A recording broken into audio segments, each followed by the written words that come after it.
আমার ভোট আমি দেব, যাকে খুশি তাকে দেব এমনটা না, সৎ লোক দেখে দেব, ঠিক কিনা?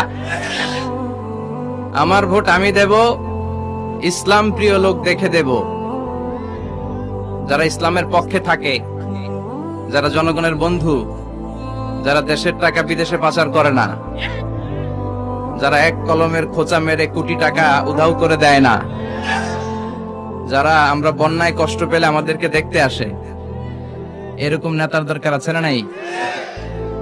আবার নেতা ভুল করলেও নেতাকে শুধরে দিতে হয়, ঠিক কিনা?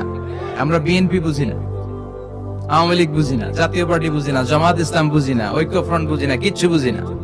আমরা সাধারণ মানুষ বুঝি, যারা ইসলাম প্রিয়, যারা কোরআন প্রিয়, যারা আল্লাহকে ভালোবাসে, যারা জনগণের সুখে দুঃখে থাকে, তাদেরকে আমরা ভোট দিয়ে জয়যুক্ত করব। চিৎকার করে বলেন ঠিক কিনা?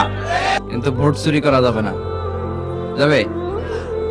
ভোট হচ্ছে আল্লাহর পক্ষ থেকে অনেক বড় একটা আমানত, আর আমানতের ব্যাপারে in the day of judgement, কিয়ামতের কঠিন দিনে আপনাকে জিজ্ঞেস করবে কে?